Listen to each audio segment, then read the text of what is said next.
You walk into a coffee shop. You're wearing a shirt you're not sure about. Your hair isn't doing what you wanted. You sit down and you can feel it, the quiet certainty that the barista noticed, that the person at the next table is thinking about you, that your slight awkwardness at the counter is being replayed in someone else's mind. You carry that feeling for 20 minutes. Then you forget about it. But here's the thing, what if nobody noticed at all? What if the spotlight you feel is one you're shining on yourself?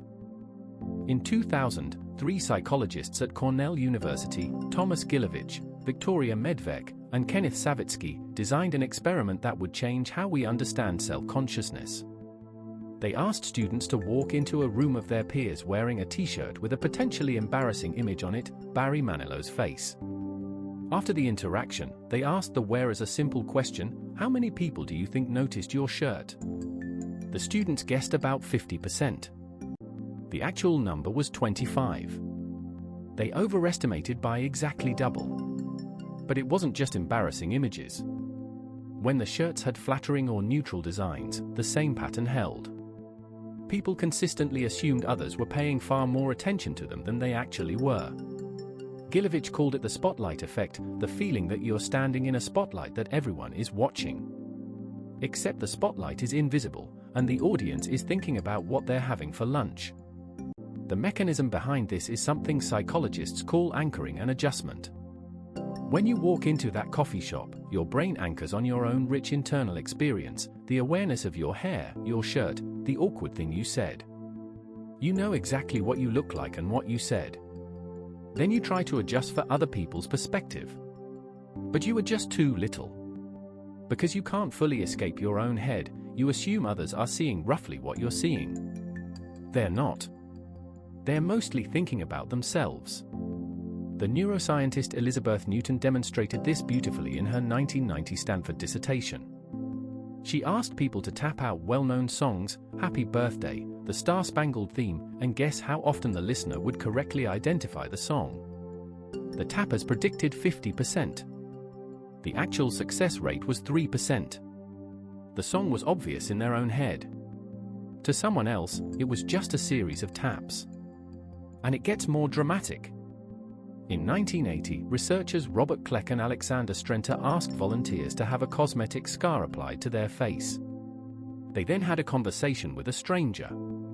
Afterward, the volunteers rated the stranger as more tense, less eye contact, more distant, all because of the scar. Except there was no scar. It had been secretly removed before the conversation. The perceived difference in treatment was entirely self-consciousness. The scar existed only in the mind of the person who thought they had one. So if the spotlight is imaginary, why does it feel so real? Because sometimes, it isn't imaginary at all. In 2007, researchers Michael Brown and Lucia Stoper at the University of Southampton tested the spotlight effect in people with social anxiety. They found something important: the effect was significantly stronger in socially evaluative situations where people believed they were being judged. For anxious individuals, the spotlight wasn't a trick of perception. It was a heightened state of self-focused attention that made them genuinely more visible, because they were compensating for it. And here's the cruel irony. When you feel the spotlight, you try to hide it. You straighten your posture. You rehearse what you're going to say.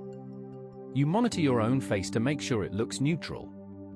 But that monitoring, that effort to appear normal, is itself visible.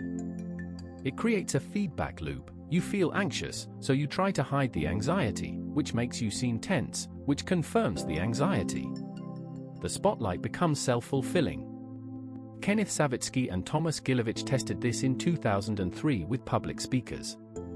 They told one group of speakers a simple fact: the illusion of transparency is real, and your audience cannot tell how nervous you are. That group gave measurably better speeches. Not because they were more talented, because they stopped trying to hide something that was already invisible. This is the paradox of the spotlight effect. Knowing about it doesn't eliminate it, but it does weaken it. The bias persists even in people who've studied it. You can read this entire script, agree with every word, and still feel it next time you walk into a room. Because the spotlight isn't a thought you can override. It's a reflex. So why does this reflex exist? Why would evolution build a system that consistently gets it wrong? The answer lies in what psychologists call error management theory. In ancestral environments, social groups were small, reputations were fragile, and the cost of being noticed doing something wrong by the wrong person could mean exile, or worse.